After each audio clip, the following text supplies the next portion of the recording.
I'm afraid this is our final session of this weekend-long program. Thank you all for your patience. We have combined, and I know some of you are involved in politics and issues to do with power and so on, and this is one of the aspects that Tariq deals with in the book. There are many other areas we could have covered, but Ustad has chosen those particular areas. But I think this is really a starting point of the various discussions that we want to have on those.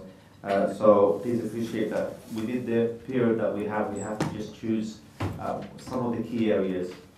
So what we're going to do is using the same format really. The Ustad is going to introduce the three areas, which is ecology, ecology and education, and then we'll go into our groups. This time around, what we will do is ask perhaps a couple of groups to focus on ecology, two groups to focus on economy, and another two groups to focus on education, and then we'll take feedback from that. So over to Ustad. Bismillah. Bismillah ar-Rahman ar-Rahim. Okay, so there will be three topics now, and I want you have to decide which one you want to take. We'll see this with Hussein afterward, but just let us really focus on the whole philosophy that we have been working on since yesterday. We are talking about Islamic ethics, and we are talking about the objectives, what we want to achieve, what are the main objectives. So if you come to, once again, you can have this in front of you when it comes to the objective. One of the main three objectives is nature. And this is why we need to speak about environment, we need to speak about our role, we need to speak about the way we are dealing with it. You know from the Quran, but also from the Seerah, the prophetic traditions, that it's critical, it's central. This caring about nature, about animals, and about meat as well, and even about halal. The questions that I would put in ecology and environment is really to start with a simple discussion about something which is what are the objectives that we have to respect or to try to reach in the field of environment. So the objectives are important. It's just to try to set them and to try to get a sense of what do we mean by that. The second thing which is also important, it's what are the priorities. And here it's important. We don't have time, unfortunately. It will not be possible to speak about, for example, one of the topics that I'm addressing in the book. It's, for example, about halal meat, and and halal food. For example, in one of the fields that I was talking about, the 7 fields, to be very practical, one of them will be halal meat and halal food. What is halal in the food that we are talking about? What are the conditions and the criteria? How do we define this? Because it's now we are dealing with technicalities much more than with meanings. And when I was asking some of the questions, I was facing a controversy on internet. Tariq Ramadan saying that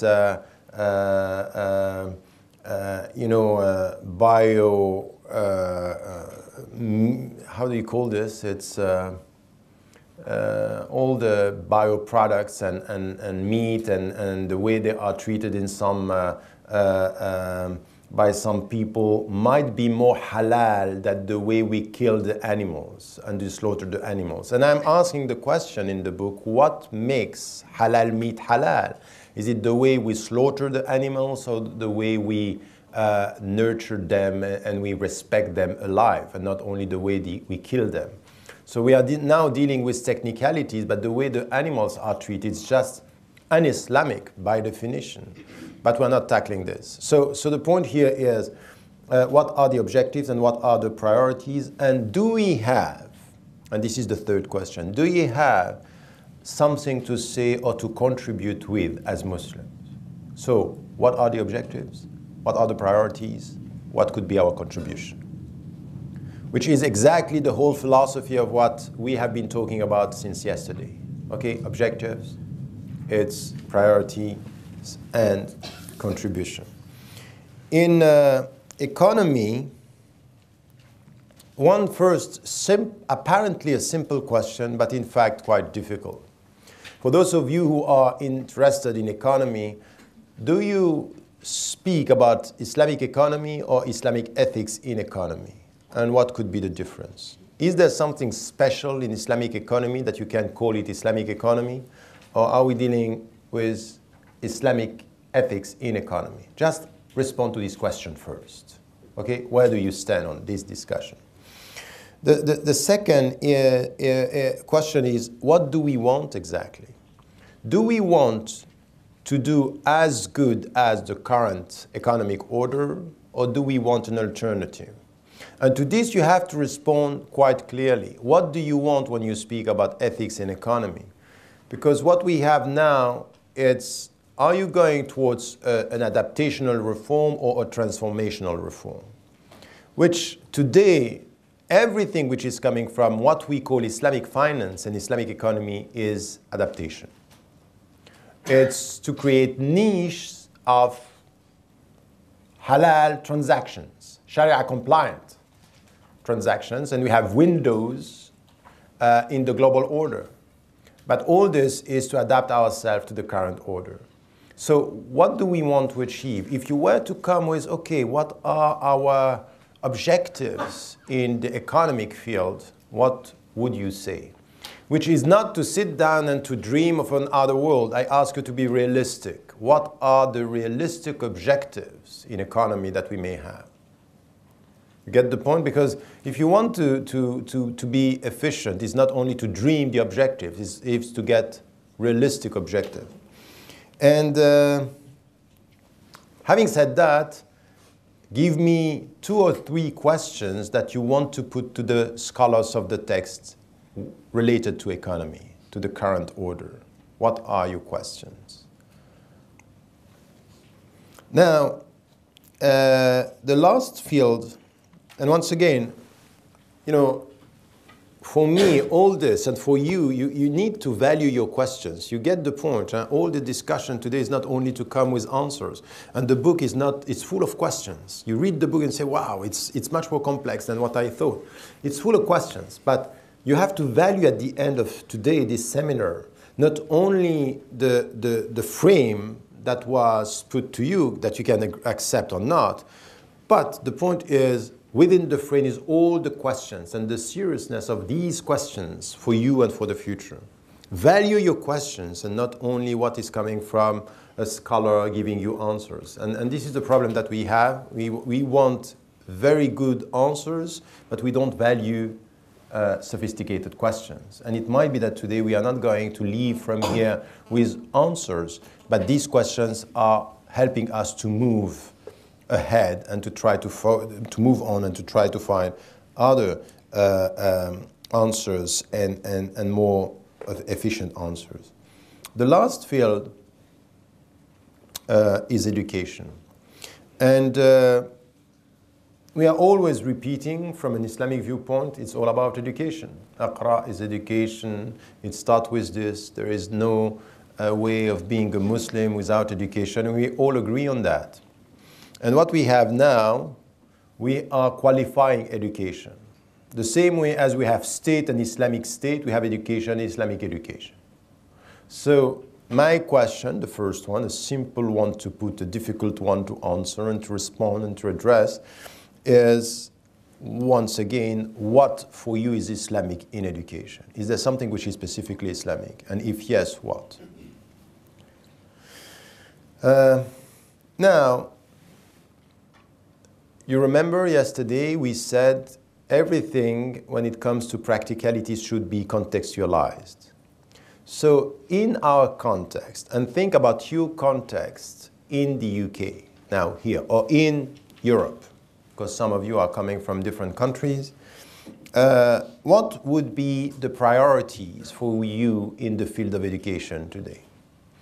And you need to decide which kind of target audience you are talking about. If it's, you know, teenagers or adults, you decide this. But you decide what is the most important age. You know, some psychologists are telling you everything happened before 6. Others are saying we don't need school or Islamic schools for the young because it's okay, we can manage. We need Islamic schools for the teenagers because this is where we can't control. This is what we say, control or monitor and know what is happening, and it's difficult. So the context and the age, you decide the age, but the context is your context. What are the priorities that you have? And once again, while we are always talking about education and we think it's essential, can we contribute? Are you something to give? Have you something to give as for related to education to the society you live in? What is your contribution? Because there was one question that I was asking, and I will end with this. Don't we have the great majority of our Islamic schools are mainly schools for Muslims rather than being Islamic schools with principles? So look at the last 30 years of Islamic education or Islamic schools. What did they give or have they given to the society as a clear contribution to renewal of, you know, anything which has to do with educational theory, for example? If you are contributing, if you even, you know, you go to Montessori, you can agree or not, but at least you know that they have contributed to say, let us think about a new way to deal with our students. They did that. Have you seen someone saying, I took this from an Islamic experience and it's a contribution to the society? Are we doing this? Is there something that is new, or is it only protective Islamic schools for Muslims, which started at the beginning only for women and girls, as if we have to protect them more than men and boys? So these are the 3 questions, okay?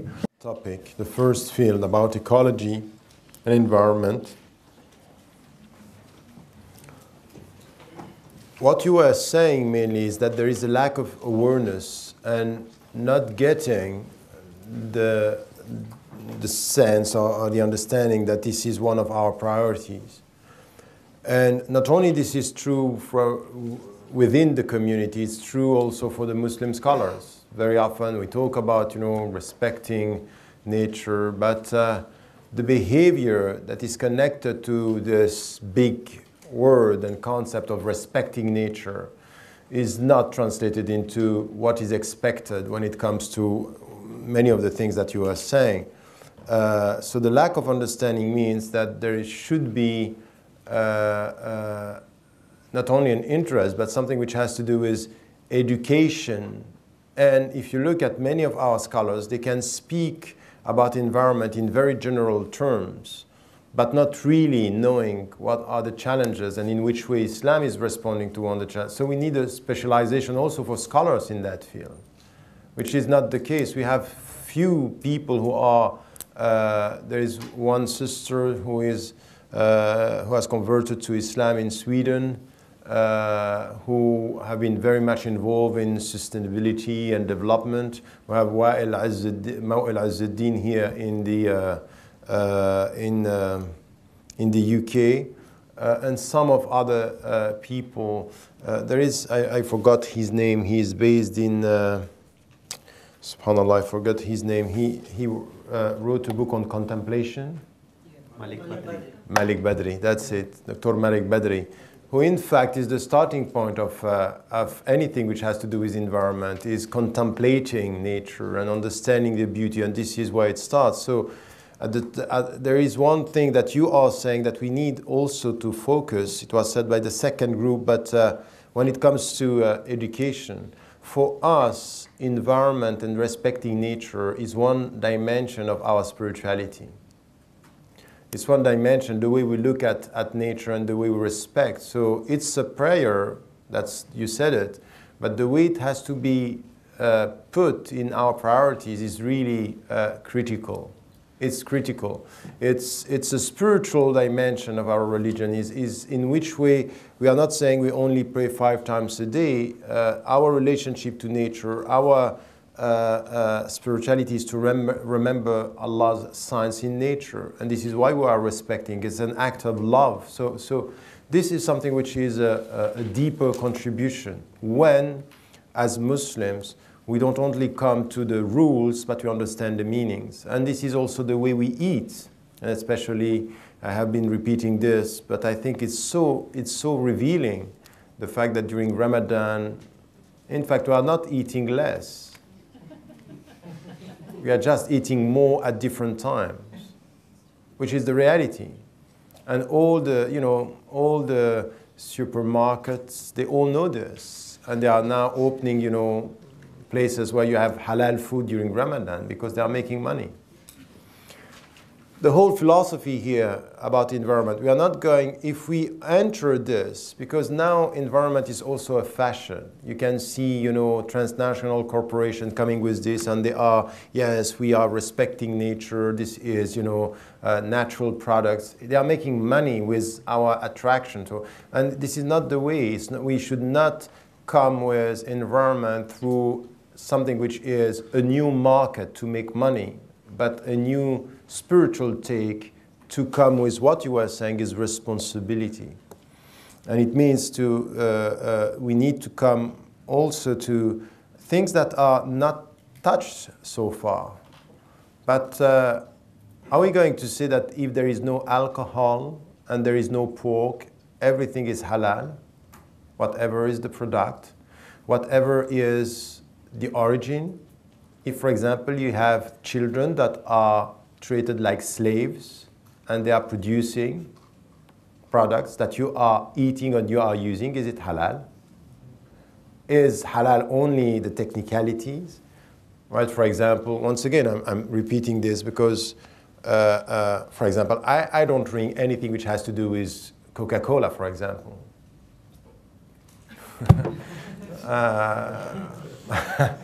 No, but this is a position which is you are what you eat and what you drink, and you need to take an ethical stand.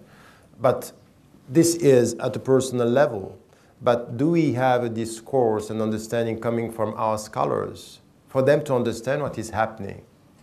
For example, when you go to, you get fast foods and all this has to do with environment. It's the spiritual dimension which is so important, the way you educate your kids. When you know that, okay, recycling is good, and then you take your kids and you go to McDonald's, where this transnational corporation is just destroying nature. They are destroying nature just for you to get this meat, halal meat, not here, but in Saudi Arabia. Which, by the way, is exactly the same as here. But it's halal in Mecca and not so much halal in London. But you don't know that. That's because the geography is telling you if it's in Saudi Arabia, it should be halal. But in fact, it's the same as here. Okay, the point is that we need to take a very serious stand here in what we are eating and the environment. It's a whole philosophy of life based on our spiritual take. It's not only technicalities. And you are putting this lack of understanding, environment, responsibility, as you were saying, as citizens, but also our contribution. Do we have an added value here, which could be important? If we really can connect a responsible attitude towards environment and towards consumerism, this is where Muslims could be very effective. And they are going to be also for themselves understanding where they can contribute to the current discussions. And this is why we can come to the second field, which has to do with education here. And once again, we have some of, it's not clear what is an Islamic education. And what you were saying here is it teaching the principles, to be faithful to the principles, and then and not only to protect ourselves from the surrounding environment. And one of the definitions is positive is to educate men and women to be positive contributors out of their faithfulness to the objective, which is connecting education and ethics here, which is you are faithful and you are contributing. Your faithfulness is visible out of your contribution. And education should be about that. So you can call it Islamic education, or you can call it education with Islamic ethics, or Islamic ethics and education. At one point, you have to take a decision, even in the state system today, where very often, you know, when I have people telling me, oh, our schools are working quite well because we are competing with the best schools in the country. And we are competing as for the marks and what level we have. But are we competing as an ethical contribution to the society through education, which is the very meaning of tarbiyah? And this is where, for example, after 20 years when Yusuf Islam was working and you know, he was involved in Islamic education, he was saying, our main problem as people who are in charge of Islamic schools are not the students, they are the parents. Because there is a lack of responsibility, and you can't think that you are going to educate your kids because you send them to an Islamic school. It's the relationship between parents, the authority of the parents and the authority of the teachers and the schools, which is so critical here. So there's communication, and you can get very, very good results even in a state school system if you have parents that are aware, involved, present, talking. It's contributions and collaboration of authorities, the authorities of the parents and the authorities of the schools and teachers, which is critical. That sometimes we are cutting because we think that the Islamic school is going to make it all and to provide it for to the community and to the. So these are important things, but do you think that the scholars today, the ulama and nusus, they can get these priorities? Because education is something which has to do with the environment. We always have to think about education in a specific environment, schools in a specific environment. This connection between schools and environment is important. Cultural environment, language, behavior, all entertainment, it has to do with this. So the scholars in a specific country should come with a better understanding of what the challenges in the specific country. But so far, we still are very, very superficial in our understanding. And we need to come with this, some of these questions that you can't just say teaching principles, that's fine, okay, but teaching principles where? What does it mean, for example, in the UK, الَّذِينَ آمَنُوا وَعَمِلُوا الصَّالِحَاتِ, those who believe and do good deeds. Okay, tell me what it means to do good deeds. Knowing that educating is to give value to someone. If you are educating me, you are giving me a value. And the value is the way the people are perceiving me, my father and my mother and my society. So how do we connect this? In Muslim majority countries, when you come with an Islamic education, it's quite natural. You are going to get the value because you know about your religion, and this is celebrated in your community, not here. So you need to find other way to give value to your students in the West. So it has to be adapted. The priorities of education should be adapted. And this is where we need to have this collaboration between teachers, head teachers, and scholars in the priorities and what should be done. And the substance, what are you teaching? Well-being, and this is why here you put some of the objectives, what do we want to achieve from, through education? Well-being, contribution, responsibility, critical thinking that you said. All this is we need to get these objectives clearly put in order to come with an educational strategy.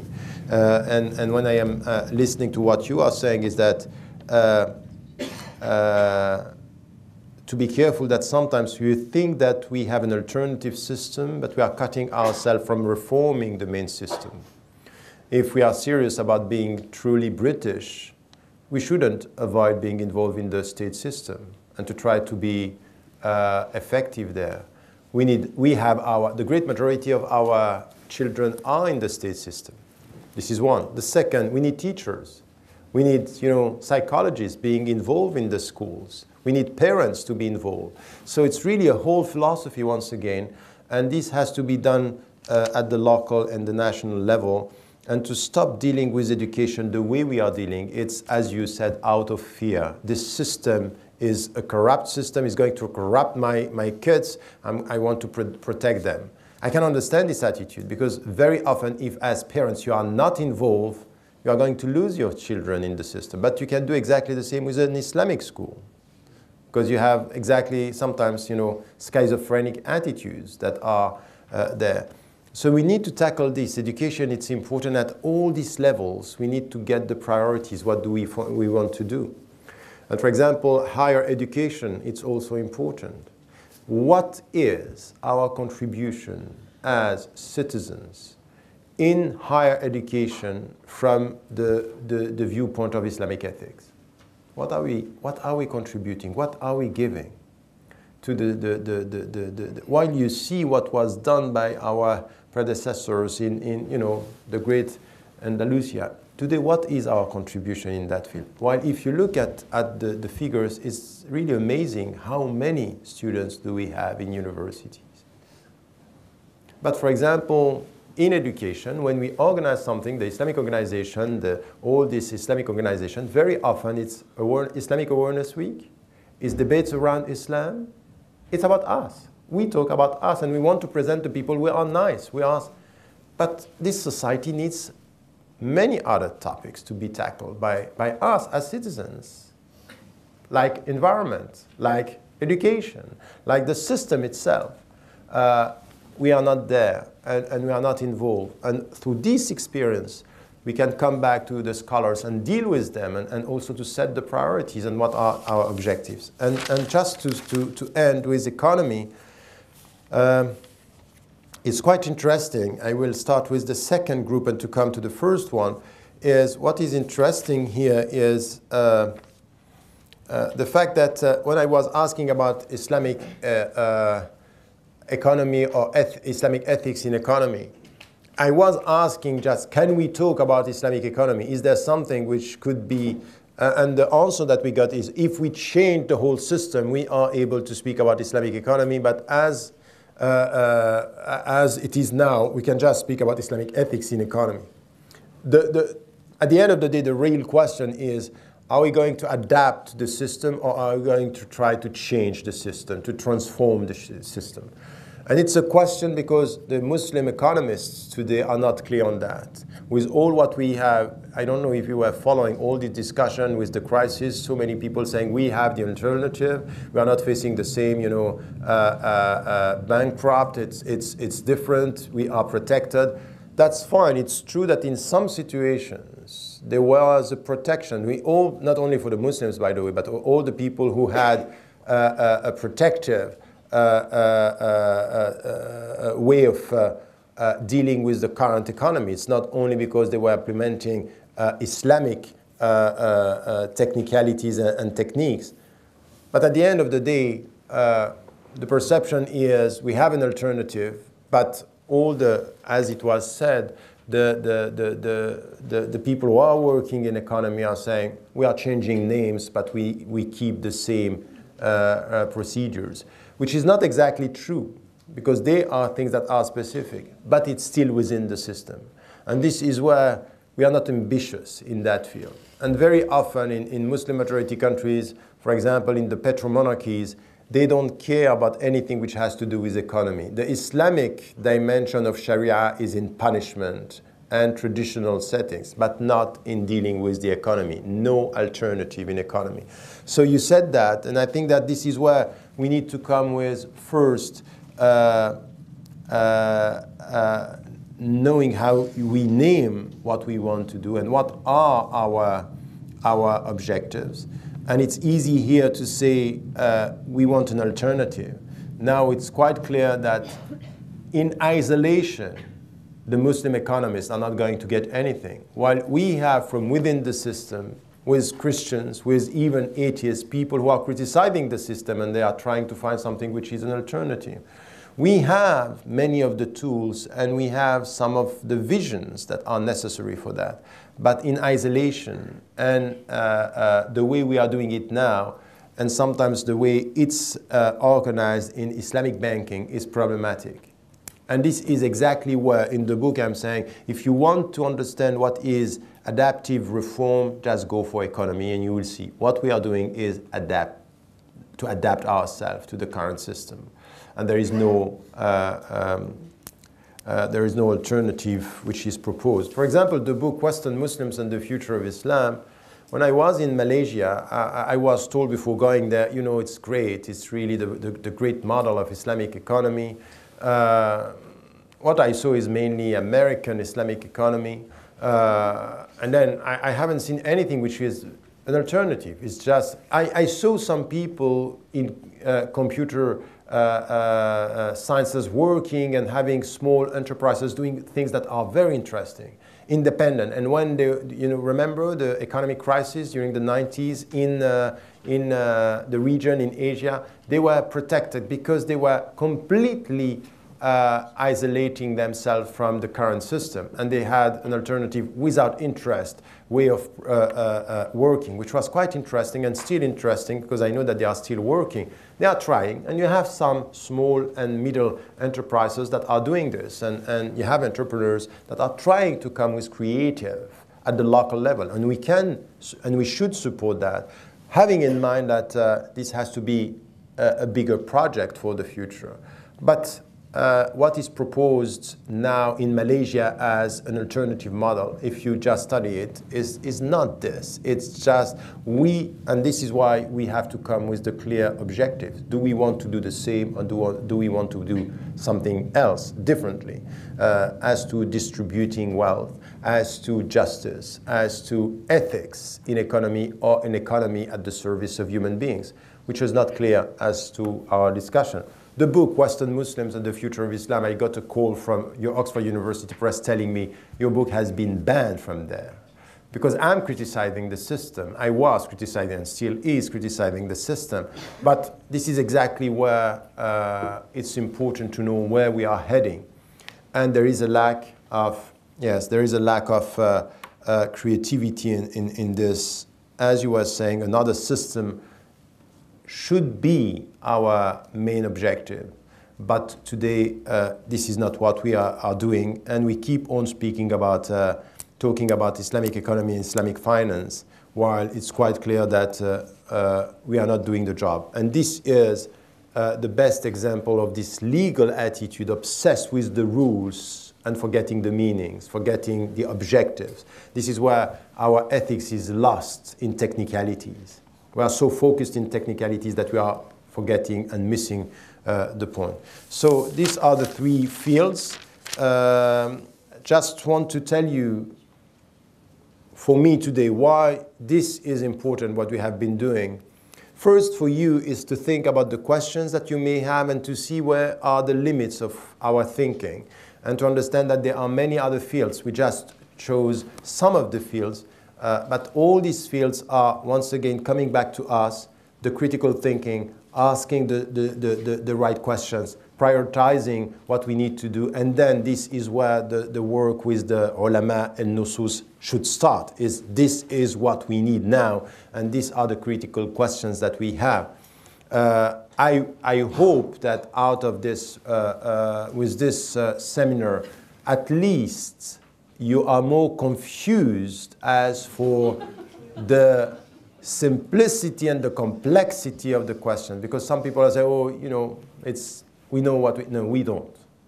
We have a very deep problem in setting the whole framework and getting the right questions. So I want you to just to think about that, to also think about in which field you can be effective, because we need, every one of us here is needed somewhere.